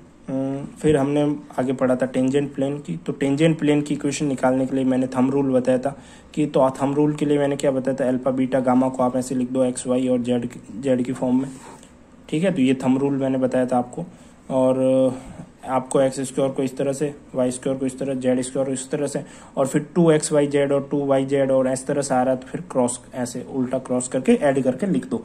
ये बात मैंने बता दी थी। फिर मैंने बताया था कंडीशन ऑफ टेंजेंसी। तो कंडीशन ऑफ टेंजेंसी के लिए तो मैंने बहुत ही सिंपल सी बात बताई थी। क्या सिंपल सी बात बताई थी कि क्या बताया था कंडीशन ऑफ टेंजेंसी के लिए कि भाई एक मैट्रिक्स को सॉल्व करना है आपको, ठीक है। तो कंडीशन ऑफ टेंजेंसी के लिए तो मैंने सीधी सीधी बात बताई थी, यहाँ पे आप देख सकते हो तो ये जो चीज़ थी वो थी हमारी कंडीशन ऑफ टेंजेंसी थी। यहाँ पे इस मैट्रिक्स को सॉल्व करना है, ठीक है। कोई प्लेन है और कोई ये है, तो प्लेन के एल एम एक्स वाई और ये वाली टर्म ये हो जाएंगे, तो ये आ जाएंगे कंडीशन ऑफ टेंजेंसी की, ठीक है। आप इस तरह से भी आप कंडीशन की बता सकते हो। तो ये वाली चीज़ भी मैंने आपको समझा दी थी कि किस तरह से करना है, ठीक है। फिर यहाँ पे हमने बताया था रेसिप्रोकल कोण, तो रेसिप्रोकल कोण वाली बात भी हम समझ चुके हैं कि रेसिप्रोकल कोण की इक्वेशन किस तरह से लिखते हैं। तो ये होती है रेसिप्रोकल कोण की इक्वेशन, और इस कोण की इक्वेशन को बस आप ए बी और कैपिटल ए कैपिटल बी और सी के इस तरह से निकाल सकते हो। फिर एंगल बिटवीन टू लाइंस, तो टू लाइंस के लिए स्टैंडर्ड फार्मूला होता है, ठीक है, जहाँ पे पी क्या है, यू क्या है और डब्ल्यू क्या है, ठीक है। ये सारी बातें मैंने बता दी थी, ठीक है। जो प्लेन होगा वो होगा, ठीक है, यू एक्स वी वाई और डब्ल्यू जेड ये। तो अभी क्वेश्चन करेंगे तो आपको और अच्छे समझ आ जाएगा। पी जो होता है पी स्क्वायर हमारा ये होता है, तो यहाँ से मैं पी निकाल सकता हूँ, या पी स्क्वायर की जगह मैं ये भी निकाल सकता हूँ। यहाँ पे हमने दो कंडीशन पढ़ी थी। क्या कंडीशन पढ़ी थी कि जब परपेंडिकुलर होगी लाइनें और जब लाइनें जो हैं एक दूसरे के कोइंसिडेंट होगी तब क्या क्या कंडीशन आएगी। तो ये दो कंडीशन आई थी इसके लिए ये, और जब कोइंसिडेंट होंगी तो P = 0, ये वाली चीज़ पढ़ी थी। फिर हमने पढ़ी थी condition for 3 mutual perpendicular generator. तो उसके लिए क्या होना चाहिए, जो कोण है उसके A + B + C ये होने चाहिए, और अगर रेसिप्रोकल कोण होगा तो उसके कैपिटल A कैपिटल B और कैपिटल C = 0 होने चाहिए, ठीक है। तो अब हम क्वेश्चन करते हैं अच्छे से। पहला क्वेश्चन है कि प्रूव दैट कि ये वाली इक्वेशन दे रखी है कोण की, ठीक है, रिप्रेजेंट ए कोण इफ, ये एक कंडीशन दे रखी है हमको, ठीक है। हमें तो एक कोई इक्वेशन दे रखी है और हमें ये कहा गया है कि इस इक्वेशन को ये कोण को रिप्रेजेंट करती है कि नहीं करती, ये प्रूव करना है। तो ये वाली कंडीशन मैंने बताई थी आपको कि अगर कोई क्वाड्रेटिक इक्वेशन दे रखी होगी तो आपको किस तरह से प्रूव करना है, ठीक है। तो उसके लिए ये फॉर्मूला होता है आपके पास, ठीक है, प्रूव करने के लिए। तो हमें जो इक्वेशन दे रखी है वो ये वाली इक्वेशन दे रखी है गिवन, और जो जनरल इक्वेशन होती है क्वाड्रेटिक इक्वेशन की वो ये होती है। तो मैंने बताया था कि आपको कंपेयर करना पड़ेगा। तो आप x² के कोफिशिएंट को कंपेयर करो तो यहाँ पे a है तो यहाँ पे भी a है, ठीक है। y² को तो b को b हो जाएगा, z² को c। यहाँ पे f की जगह क्या आ जाएगा, f है ही नहीं इसमें, देखो yz वाली टर्म ही नहीं है जो गिवन इक्वेशन है, नहीं zx वाली और नहीं hx वाली है। तो f h और g क्या आ जाएंगे 0, और 2u दे रखा है तो 2u और 2u क्या है, तो u की जगह u है, v की जगह v है और w की जगह w है। तो ये सब आ गया, d की जगह d है, ठीक है।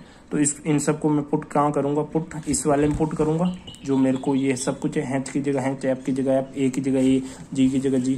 तो इन सब को पुट करा तो देखो a 0 u 0 b 0 v 0 0 c w u v w ये, ठीक है। तो अब मैं इस डिटरमिनेंट को सॉल्व करूँगा। तो सॉल्व कैसे करते हैं, सॉल्व करते हैं कुछ इस तरीके से, ठीक है। तो ये 3 की है, तो हम क्या करेंगे, सबसे पहले ऊपर वाला रो ले लेते हैं, ठीक है। वैसे ये वाला रो ले लिया, इनको ढक लिया, तो फिर ये पीछे बचा 3 का डिटरमिनेंट। तो a के साथ मैंने 3 के डिटरमिनेंट को लिख दिया। फिर सेकंड वाला रो और फर्स्ट वाला रो और सेकंड वाला कॉलम लूँगा, ये वाला, ठीक है। फर्स्ट वाला ब्लॉक कर लूँगा। तो फिर 0 के रिस्पेक्ट -0, और फिर ये 0 0 v 0 c w u w d ये वाला लिख लिया, ठीक है। फिर क्या करूँगा, इसके रिस्पेक्ट में a 0 u 0 ऊपर वाला तो ब्लॉक है ना, तो 0 b v और इन सबको लिख दिया, तो ये आ गया। फिर देखो प्लस माइनस, तो यहाँ पे फिर वापस आप माइनस लगा लेना, ठीक है। यहाँ पे माइनस आएगा शायद, ठीक है। फिर आप u के रिस्पेक्ट में भी लिख लोगे आप, तो इस तरह से आपका ये हो गया, ठीक है। फिर आप 3 के तो आपको करना आता है, तो आप 3 में आप सॉल्व कर लो इसको 0 हो जाएगा, बाहर 0 बैठा, इसकी 3 के सॉल्व कर लो आप, ठीक है। 3 की डिटरमिनेंट तो आपको सॉल्व करनी आती है ना। फिर इन सबको सॉल्व करो, देखो थोड़ी सी एरर हो सकती है, मैंने माइनस नहीं लगाया, वहाँ पे माइनस आएगा, तो आप करके देखना। तो जब आप करके देखोगे तो आपके पास ये सब कुछ आ जाएगा, नहीं प्लस ही होगा, माइनस नहीं होगा, फिर प्लस ही होगा। तो जब कुछ आप सब कुछ करके देखोगे और ये रिजल्ट आएगा, और यहाँ से आप ABC कॉमन लोगे, तो आपके पास ये वाली कंडीशन जो क्वेश्चन में कंडीशन गिवन थी ना, ये वाली कंडीशन, ठीक है, वो वाली कंडीशन आ जाएगी, ठीक है। तो वो वाली कंडीशन आ गई तो प्रूव हो गया ना कि जो इक्वेशन दे रखी थी वो हमारी क्या थी, कोण की इक्वेशन है। जो क्वाड्रेटिक इक्वेशन दे रखी थी वो कोण की इक्वेशन है। आप समझ गए, इस तरह से आपको करना होता है, ठीक है, अगला क्वेश्चन क्या है कि प्रूव दैट कि द इक्वेशन, ये कुछ इक्वेशन है, ये वाली इक्वेशन दे रखी है, रिप्रेजेंट ए कोन। ठीक है, ये वाली इक्वेशन रिप्रेजेंट करती है कोन को। और क्या है, अगला लिखा है कि touches the coordinate planes. Coordinate planes क्या होते हैं कि जैसे आपके पास एक्स, वाई और जेड है, ये एक्स एक्सिस है, ये वाई एक्सिस है, जेड एक्सिस है, तो ये वाले plane y x, z y, ठीक है, तो ये वाले प्लेन क्या होते हैं, कोऑर्डिनेट प्लेन होते हैं। And planes and that the equation of the reciprocal cone, और रेसिप्रोकल कोन की इक्वेशन ये है। तो हमें सब कुछ प्रूव करना है। सबसे पहले तो हमें ये प्रूव करना है कि ये कोन को रिप्रेजेंट करती है कि नहीं करती है। ठीक है, तो पहला केस हम कोन को रिप्रेजेंट करने वाला देखते हैं। तो थोड़ा सा इक्वेशन को देखो, मैंने ये लिखा था, तो मैंने इस इक्वेशन को थोड़ा उस तरफ, एच जेड को उस तरफ भेजा, फिर मैंने स्क्वायर लिया, तो देखो अंदर ये खुल जाएगा। ठीक है, ये देख लो, अंडरूट ए प्लस बी का होल स्क्वायर करा है यहाँ पे, तो ये ओपन हो जाएगा और यहाँ पे ये। तो अब देखो एच जेड को मैं उस तरफ भेजूंगा और ये इसको इस तरफ। ठीक है, तो इसको उस तरफ भेजने से क्या होगा, ये भेजा मैंने इसको इस तरफ। ठीक है, फिर वापस से मैं स्क्वायर करूंगा तो ये मेरा ओपन हो जाएगा। ठीक है, और फिर यहाँ पे मैं क्या कर सकता हूँ, मैं पूरा फॉर्मूला ओपन करूंगा, इसको देख लेना आप, इसको ए ले लेना और इसको बी ले लेना, उसके हिसाब से कर लेना, फिर इसको खोल लेना, ऊपर ओपन कर लेना। इन सबको ओपन करने के बाद मेरे पास ये इक्वेशन आई। ठीक है, और देखो ये वाली पूरी इक्वेशन सेकेंड डिग्री की है और होमोजीनियस है। ठीक है, तो मैं कह सकता हूँ कि ये इक्वेशन किसकी इक्वेशन होगी, कोन की इक्वेशन होगी। ऐसा हम पार्ट 1 में सीख चुके हैं कि कोन की इक्वेशन होने के लिए। ठीक है, ऐसे कैसे हम देखते हैं जनरल इक्वेशन, सॉरी आप, फिर हम आगे क्या पूछा कि जो है वो जो टच कर रहा है ना वो प्लेन, हमें पूछा है कि जो प्लेन टच कर रहे हैं कोन को वो कोऑर्डिनेट प्लेन होने चाहिए। तो कोऑर्डिनेट प्लेन होने के लिए हम क्या कर सकते हैं, कोऑर्डिनेट प्लेन होने के लिए हम क्या करेंगे कि जो हमारी इक्वेशन है, ठीक है, मैंने आपको ये बताया था, क्या बताया था आपको मैंने ये बताया था कि किसी भी टेंजेंट प्लेन होने के लिए हमें क्या करना पड़ता है, वो टेंजेंसी की कंडीशन निकालते हैं, और वो कंडीशन मैंने आपको समझाई थी कि क्या करते हैं, उसके लिए वो पूरी डिटरमिनेंट को जीरो के इक्वल लाते हैं। तो देख लो आप, अब क्या करते हैं कि हमें पता है कि जनरल इक्वेशन क्या होती है, कोन की है, और गिवन इक्वेशन के आगे हमारे पास ये आगे। तो अब मैं इन सबको कंपेयर करूंगा, तो यहाँ से ए आ जाएगा, बी आ जाएगा, सी आ जाएगा, एफ आ जाएगा, एच आ जाएगा, जी आ जाएगा। ठीक है, ये सब कुछ आगे। अब आने के बाद मैं क्या कर सकता हूँ, ठीक है, आने के बाद क्या करूंगा कि कोऑर्डिनेट प्लेन को टच कर रही है या नहीं कर रही। ठीक है, तो आने के बाद मैं क्या कर सकता हूँ कि x बराबर 0 ले लूंगा प्लेन की इक्वेशन एक बार। ठीक है, एक बार ले लूंगा y बराबर 0 और एक बार ले लूंगा z बराबर 0। तो ये तीनों प्लेन ले लिए, और यहाँ पे मैंने करा नहीं, शायद भूल गया था करना। तो ये तीनों प्लेन ले लिए, और इन तीनों प्लेन को लेने के बाद मैं क्या करूंगा कि एक तो मेरे पास इक्वेशन गिवन है कोन की, और एक मेरे पास प्लेन की इक्वेशन मैंने ले ली। अब प्लेन की इक्वेशन ले ली तो मैंने आपको ये करना सिखाया था कंडीशन ऑफ टेंजेंसी में, कि आपके पास क्या दे रखा होगा, कि आपके पास दे रखा होगा एक प्लेन दे रखा होगा, जैसे मैंने यहाँ पे ये सिखाया था कि आपके पास प्लेन दे रखा होगा और कोन की इक्वेशन दे रखी। तो हमें गिवन कोन की इक्वेशन पता है और प्लेन की इक्वेशन पता है, मैंने ले लिया x बराबर 0। फिर इस पूरे में रख लूंगा और मैं इसको सॉल्व करूंगा, तो मेरे पास 0 आ गया। तो मैं प्रूव कर लिया ना मैंने कि इसको कोऑर्डिनेट एक्सिस को टच करते हुए जा रही है। x बराबर 0 का मतलब YZ प्लेन। ठीक है, आप ऐसे भी कर सकते हो, या डायरेक्ट आप क्या करो, प्लेन की इक्वेशन में L तो क्या हो जाएगा 1, बाकी सब हो जाएंगे 0 0 0 0 0, ये सारे 0 होंगे। ठीक है, फिर क्या बचा AL स्क्वायर, तो यहाँ पे क्या बचा AL स्क्वायर, तो L हो गया 1, और A की जगह क्या आएगा, A की जगह आएगा BC माइनस एफ स्क्वायर। ठीक है, जो कि हम क्या निकालेंगे, BC माइनस एफ स्क्वायर का मतलब BC माइनस एफ स्क्वायर कहाँ गया, ये रहा। तो BC माइनस एफ स्क्वायर, तो B और C ये रहा, तो G square H square minus F square ये करेंगे। ठीक है, क्या ये 0 आ रहा है, ठीक है, क्या ये 0 आ रहा है कि नहीं आ रहा। ठीक है, तो वो हम कैसे चेक करेंगे, देखते हैं। BC माइनस GF स्क्वायर 0 आ रहा है, तो आप कैसे देखो, हाँ BC को क्या लिख सकता हूँ, G square F square minus F square की जगह क्या लिखूंगा, हाँ ये आ जाएगा। तो देखो 0 हो जाएगा, 0 हो गया तो मेरे पास प्रूव हो गया ना, उससे आप समझ गए होंगे मैं क्या कहना चाह रहा हूँ। ठीक है, फिर हमें पूछा था क्वेश्चन में equation of the reciprocal cone. तो जो हमारा कोन होता है, हमें पता है कि इसकी इक्वेशन कैसे लिखाते हैं। तो स्मॉल a की जगह कैपिटल A, स्मॉल b की जगह कैपिटल B, स्मॉल c की जगह कैपिटल C, f की जगह कैपिटल F, g की जगह कैपिटल G और h की जगह कैपिटल H। ठीक है, ये सब करके capital A, capital B, capital C, capital वगैरह कैसे निकालना है तो आपको पता है। तो वो निकालने के बाद आपको क्या करोगे, सब कुछ निकाल लिया आपने तो A 0 आ जाएगा, B 0 आ जाएगा, C 0 आ जाएगा और F G H की ये वैल्यू आ जाएगी। देखो मैंने ये करा है, ठीक है। ये सब करने के बाद जो पुरानी इक्वेशन है उसमें ये रख लेंगे, कैपिटल की जगह स्मॉल की जगह कैपिटल रख लेंगे, ठीक है। तो ऐसे हमारी ये क्वेश्चन आ जाएगी रेसिप्रोकल कोन की। ये यही प्रूव करना था तो ये भी प्रूव हो गया, ठीक है। अच्छा क्वेश्चन था, एक बार आप वापस से समझो कि जो हमें दे रखा था, हमें क्या दे रखा था, हमें ये दे रखा था कि ये कोई हमें ये प्रूव करनी थी कि ये इक्वेशन कोन की है कि नहीं है। तो इसको प्रूव करने के लिए हमने क्या करा, इसको थोड़ा सा इस तरफ भेजा और इसका सूरत थोड़ी सी इसकी अच्छी करी। अच्छी सूरत करने के बाद हमारे पास इक्वेशन आई, वो इक्वेशन आ गई होमोजीनियस और डिग्री सेकेंड की इक्वेशन आ गई। तो इससे प्रूव हो गया कि इक्वेशन कोन की है। अगर आपको नहीं पता होमोजीनियस इक्वेशन और डिग्री सेकेंड की इक्वेशन कोन की होती है तो आप पार्ट 1 कोन का जरूर देखें। उसके बाद हमें ये पूछा गया कि जो कोऑर्डिनेट एक्सिस को है वो इसके प्लेन है कि नहीं है। तो कोऑर्डिनेट एक्सिस के प्लेन होने के मतलब क्या हो गया कि ये जैसे ये x है, ये y है और सॉरी ये y ले लो, ये z ले लो, तो ये वाला प्लेन क्या हो जाएगा xy। तो इसका मतलब यहाँ पे z क्या हो जाएगा 0।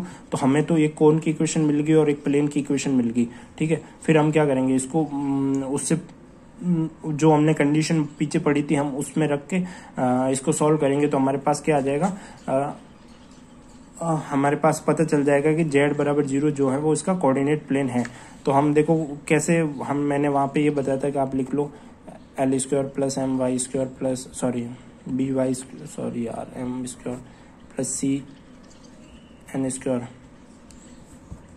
Plus 2f M N plus 2g N L plus 2h LM, ठीक है। ये आ गया, इसको इक्वल टू 0 प्रूव कर लो तो हमारे पास प्रूव हो जाएगा कि ये प्लेन जो है वो इसके कोन के टेंजेंट है कि नहीं। अब देखो z0 का मतलब यहाँ पे क्या हो गया, सिर्फ n1 होगा, ठीक है, n1 होगा, बाकी सब 0 हो जाएंगे, ठीक है। तो n1 देखो m0 हो जाएगा, l0 हो जाएगा। अब यहाँ पे n1 तो l0 हो जाएगा, तो ये वाली टर्म भी 0, ये वाली टर्म भी यहाँ पे ये वाली टर्म भी 0, ये भी टर्म 0, ये भी टर्म, तो क्या बचेगा c n square, c n की जगह कितना आ जाएगा 1। अब c की जगह क्या आ जाएगा, तो c की जगह देखो मैं c की जगह हमारे पास क्या है h स्क्वायर। और कैपिटल C को कैसे निकालते हैं, कैपिटल C को निकालते हैं हम अपन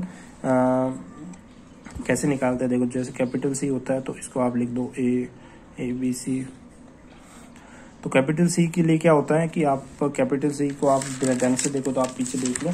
तो कैपिटल C निकालने के लिए हम करते हैं A B minus H square. क्या करते हैं, कैपिटल C निकालने के लिए हम करते हैं A B minus H square. तो हमारा ए बी क्या है, F square G square minus H square, minus H हमारा ये है, तो ये देखो ये 0 हो जाएगा, ठीक है। तो 0 हो गया, तो ओवरऑल ये पूरा टर्म हमारा है ना पी स्क्वायर 0 हो गया।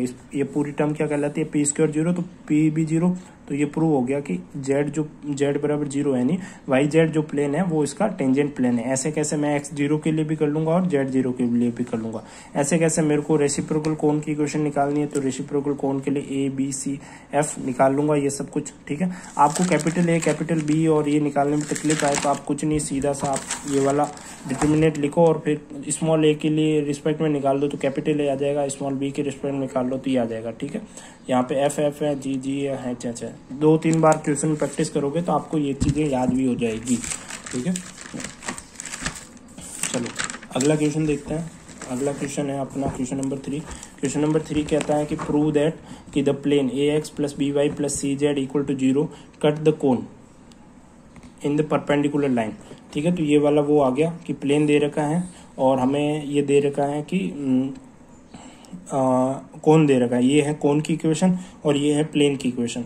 तो हमें पता है कि जो प्लेन होता है हमारा, ठीक है, वो कोन को कट कर रहा है। तो हमने टेन थीटा निकाला था, ठीक है। टेन इनवर्स का फॉर्मूला हमें पता होगा कि थीटा बराबर क्या था, टेन इनवर्स यहाँ पे था 2p under root u square plus v square plus w square, ठीक है। और नीचे क्या था, नीचे था a plus B plus c और यहाँ पे क्या था u square plus v square plus w square minus C you we डब्ल्यू, ठीक है। ये सब कुछ था। तो अब यहाँ पे आप क्या कर सकते हो कि जो u था वो क्या था, u हमारा था अपना u v w क्या था, जो प्लेन के कोफिशिएंट होते हैं। जैसे यहाँ पे प्लेन के x y और z के कोफिशिएंट थे। तो यहाँ पे देखो u की जगह हो जाएगा a, y की जगह हो जाएगा b और z की w की जगह हो जाएगा c।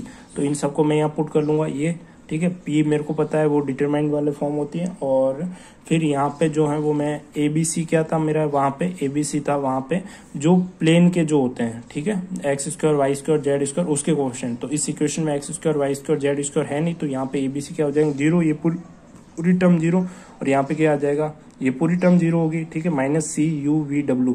तो सी यू वी डब्ल्यू का मतलब क्या था कि जो कोन की इक्वेशन है उसमें मैं ए बी और सी पुट करूँ, यानी यू सी यू वी डब्ल्यू पुट करूँ, तो इसमें मैं पुट करूंगा, ठीक है, ये सब कुछ तो पुट करूंगा तो मेरे पास थीटा आ जाएगा। बट यहाँ पे हमें ये पूछा है कि परपेंडिकुलर लाइंस बताइए, ठीक है, मतलब ये जो प्रूव करिए कि परपेंडिकुलर है कि नहीं है।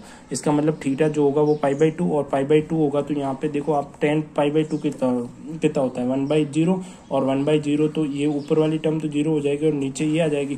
तो जो कंडीशन आती है वो ये आती है, हमने उस समय भी देखी थी, ठीक है। तो अब यहाँ पे मैंने बताया था ए बी सी जीरो दे रखा है, तो ये वाला इस वाला टर्म तो जीरो हो ही गया, ठीक है। फिर हमें क्या दे रखा है, हम क्या करेंगे कि सी की जगह ये वाली टर्म लेफ्ट साइड में तो ये जीरो हो गया, अब हम राइट साइड में जीरो करेंगे। तो राइट साइड में जीरो करने के लिए मैं कौन की इक्वेशन में यू वी डब्ल्यू रखूंगा, और यू वी डब्ल्यू क्या थे उस वक्त, यू वी डब्ल्यू वो थे कि जो प्लेन दे रखा है उसमें एक्स वाई और जेड के कोफिशिएंट, तो इसमें मैंने रखा। तो रखने के बाद जो मेरे पास आया कौन की इक्वेशन में रखा मैंने, तो मेरे पास ये आया, कौन की इक्वेशन मेरी ये थी, तो इसमें मैंने ए बी और सी को रखा, ठीक है। तो ये आया, और फिर मैं यहाँ से अगर ए बी सी कॉमन लूंगा तो ये जीरो में चला जाएगा, तो मेरे पास ये बचेगा 1/a plus 1/b plus 1/c equal to zero, ठीक है। और ये दे रखा है क्वेश्चन में, ठीक है, ऐसा एक लिखा नहीं मैंने, बट यहाँ पे क्वेश्चन में दे रखा है कि प्रूव करो कि 1/a plus 1/b plus 1/c equal to zero है, कंडीशन दे रखी है, ठीक है। तो ये प्रूव करना था कि परपेंडिकुलर है कि नहीं, तो हमने क्या करा, ये निकाल दिया 1/a plus 1/b equal to zero आ गया, तो हमारा प्रूव हो गया ना, ठीक, इस तरह से। चलो ये वाली चीजें होगी। आप क्वेश्चन नंबर 4 देख लेते हैं। 4 में पूछा है कि प्रूव दैट कि कोन जो है ये वाला कोन इस कोन के रेसिप्रोकल है कि नहीं है। तो सिंपल सी बात है, कोन को रेसिप्रोकल होने के लिए हम क्या करते हैं, सिंपल सी चीजें करते हैं। क्या करते हैं कि एक कोन ले लेंगे, मान लो ये वाला कोन ले लिया मैंने, इस वाले कोन को मैं क्या कर सकता हूँ, इस वाले कोन को जहाँ पे स्मॉल ए लिखा हुआ है वहां पे मैं लिख लूंगा कैपिटल, ठीक है। तो यहाँ पे आ जाएगा A X square plus capital B Y square plus capital C Z square equal to zero. और एक जगह मेरे को निकालने का तरीका पता है, कैपिटल ए कैसे निकालते हैं, कैपिटल बी कैसे निकालते हैं, कैपिटल सी कैसे निकालते हैं। तो कैपिटल ए इस तरह से निकालेंगे, ठीक है, इस तरह से, कैपिटल बी इस तरह से निकालेंगे, कैपिटल सी इस तरह से निकालेंगे, ठीक है। तो इन सबको निकालने के बाद, अच्छा ये स्मॉल सी है यार, ठीक है, स्मॉल ए बी सी क्या होंगे, जो मेरी कोन की इक्वेशन दे रखी है वो ये ए बी सी ये होंगे, ठीक है। तो यहाँ पे तो देखो, ठीक है, तो स्मॉल एफ और स्मॉल एच वगैरह सब जीरो है, ठीक है। स्मॉल ए बी सी पता है मेरे को, तो ये देख लो, यहाँ पे ए जो आ जाएगा वो मेरा आ जाएगा बी सी, बी जो आ जाएगा वो मेरा आ जाएगा सी, और सी जो कैपिटल सी जो आ जाएगा वो मेरा आ जाएगा ए बी, ठीक है। तो यहाँ पे मैं पुट करूंगा इसकी जगह कैपिटल ए की जगह जो निकाला, कैपिटल बी की जगह निकाला और कैपिटल सी की जगह निकाला, ठीक है। तो मान लो इन सबको पुट करा मैंने, पुट करने के बाद यहाँ से मान लो ए बी सी कॉमन लिया, तो मेरे पास ये वाली इक्वेशन बनी, ए बी सी को मैं जीरो में भेजूंगा तो ये इक्वेशन आ गई। तो हमें यही पूछा गया था कि जो इक्वेशन दे रखी है कोन की, ये कोन इसके रेसिप्रोकल है, तो इस कोन से या मैं इसकी इक्वेशन निकाल लूँ या इस कोन से इसकी इक्वेशन निकाल लूँ तो रेसिप्रोकल प्रूव हो गया। तो ये तो 4 क्वेश्चन थे। इसके बाद ये मैंने एग्जांपल करवा दिए जो बढ़िया थे, जो भी टॉपिक थे हमारे उन सब के रिलेटेड। 1-2 टॉपिक शायद रह गए हैं, बट मैंने थ्योरी बहुत अच्छे से समझाई, आई होप सबको समझ आ गई होगी, ठीक है। समझ आई तो नीचे लिख लेना, हाँ भाई समझ आई, और इसके नोट्स वगैरह सब डिस्क्रिप्शन में मिल जाएंगे। तो अब हम एक्सरसाइज बी देखते हैं, ठीक है। तो एक्सरसाइज बी देखने में देखो, आपको पहला क्वेश्चन ऐसा ही मिलेगा कि आपको इस इक्वेशन को प्रूव करना है कि ये कोन की इक्वेशन है कि नहीं है। तो ये वाली कंडीशन मैंने बता रखी है, ठीक है। यहाँ पे वर्टेक्स भी दिया हुआ है कि आपको वर्टेक्स बताना है कि 2,2,1 के वर्टेक्स है कि नहीं है। तो ये आपको थोड़ा सा दिमाग लगाना पड़ेगा, ठीक है। वर्टेक्स आप निकाल सकते हो, अगर नहीं आता तो मेरे को ग्रुप्स वगैरह के लिंक नीचे दे रखे हैं, आप वहाँ पे पूछ सकते हो, ईमेल आईडी पूछ सकते हो, इंस्टा पे मैसेज कर सकते पूछ सकते हो, ठीक है। फिर यहाँ पे आप देखो prove the angle between these line, तो ये लाइनें हैं और मैंने बता रखा है कि एंगल किस तरह से निकालते हैं, प्लेन और कोन दे रखा होता है, तो एंगल बिटवीन द लाइंस, ठीक है। ये कोन की इक्वेशन हो जाएगी, ये प्लेन की इक्वेशन हो जाएगी, ठीक है। तो ये सब कुछ मैंने बता रखा है। उसमें सेम टू सेम ये वाला क्वेश्चन है, आपको परपेंडिकुलर है तो वही लाइन के एंगल वाला क्वेश्चन पूछा है। अगला क्वेश्चन भी ऐसा ही है, ये थोड़ा सा अच्छा क्वेश्चन है इसलिए मैंने टिक नहीं लगाया, ठीक है। ये वाला है, तो आप सोचना इसमें कि किस तरह से आपको करना है और किस तरह से आप करोगे, ठीक है। इस क्वेश्चन को आप दिमाग लगाना, ये आपसे शायद हो ना हो, बट मेरे से जरूर पूछ लेना ये अगर नहीं हो तो, ठीक है। मैं इसलिए नहीं करवा रहा क्योंकि फिर आपकी मेंटल एक्सरसाइज नहीं होगी, एक्सरसाइज फिर आपको समझ नहीं आएगा चैप्टर अगर आप एक्सरसाइज नहीं करोगे तो। सब सारी चीजें मैंने बता दी। तो पांचों क्वेश्चन बहुत इजी है, पांचों क्वेश्चन मैंने एक एग्जांपल कराया उसके जैसे ही है। Find the equation of tangent plane of the cone, वो कोन की टेंजेंट प्लेन की इक्वेशन निकालनी है। तो आपको बता चुका हूँ कि एक्स स्क्वायर को आप क्या लिखोगे, वाई स्क्वायर को क्या लिखोगे। तो अल्फा बीटा गामा पे आपको कोन की इक्वेशन निकालनी है, प्लेन की इक्वेशन निकालनी है। तो कोन से प्लेन बनाने की इक्वेशन कैसे निकालते हैं ये चीज मैं समझा चुका हूँ। फिर आपको पूछा है find the angle between the lines, तो प्लेन दे रखा है और कोन की इक्वेशन दे रखी है, तो ये इसमें भी कोई बड़ी बात नहीं है, ठीक है। 7वां 8वां 9वां बहुत ही अच्छे क्वेश्चन है, आप में इसमें बहुत ज्यादा मेहनत लग सकती है, ठीक है। तो सोचना कि find the equation of line which plane cut the cone, ठीक है। तो इसमें बहुत अच्छा क्वेश्चन है, सोचना जरूर आप अच्छे से करना है। यहाँ पे लाइन की इक्वेशंस निकालने, तो आप कैसे निकालोगे, एंगल तो आप निकाल सकते हो बट इक्वेशन कैसे निकालोगे, तो आपको थोड़ा सा पीछे का याद होना चाहिए इक्वेशन निकालने के लिए, ठीक है। तो जब एंगल देते हैं तो इक्वेशन किस तरह से निकालते हैं। सेम टू सेम 8वां है, यहाँ पे दो लाइनों के बीच में एंगल दे दिया है, तो आपको प्रूव करना है कि जो इंटरसेक्शन है वो इस कोन पे लाई करता है। तो इसमें भी आपको सोचना पड़ेगा, नहीं हो तो आप मेरे को ग्रुप वगैरह में पूछें, पर्सनली पूछ लें, बता दूंगा मैं, बट आप ट्राई जरूर करना 2-3 बार, ताकि आपका एक बार अच्छे से रिवीजन हो जाए पूरा कॉन्सेप्ट जो आपने पढ़ा। फिर हमने पढ़ा, फिर अगला क्वेश्चन है find the locus of the point from the which 3 perpendicular can be drawn the intersection of the कोन। तो ये वाली मैंने 3 बात क्या बताई थी कि जब भी कोई कोन होता है और उसमें 3 परपेंडिकुलर जनरेटर होते हैं, तो उसके लिए क्या होता है कि जो कोन की जो x square Y square Z square के जो कोएफिशिएंट होते हैं उन तीनों का सम क्या होता है, 0 होता है।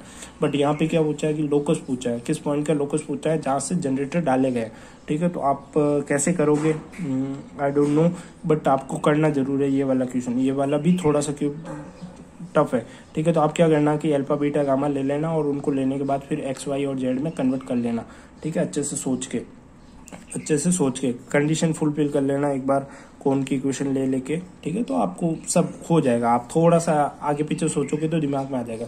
तो ये एक्सरसाइज भी खत्म हो गया, इसके सारे क्वेश्चन, और पार्ट 2 भी खत्म हो गया। अब पार्ट 3 बहुत छोटा सा है, उसमें ज्यादा टॉपिक है नहीं, तो वो 20-30 मिनट का ही है, ठीक है। तो आप पार्ट 1 और पार्ट 2 अच्छे कर लीजिए, इससे आप पार्ट 3 समझ आ जाएगा। और पार्ट 3 ही इंपॉर्टेंट है, पार्ट 2 में थ्योरी ज्यादा थी और समझने वाली चीजें ज्यादा थी। आपको कॉम्प्लिकेटेड लगे होंगे टर्म, बट बहुत ही अच्छा चैप्टर है, ठीक है। कॉम्प्लिकेटेड लगे होंगे बट सारे इजी है, प्रैक्टिस के साथ और समझ के साथ सारे आ जाएंगे, ठीक है। आई होप सबको अच्छा लगा होगा, लेक्चर अच्छा लगा तो आप और लोगों के साथ शेयर करिए ताकि और लोगों को अच्छे से समझ आए चीजें, ठीक है। बस यही मैं कहना चाहूँगा। चलो बाय।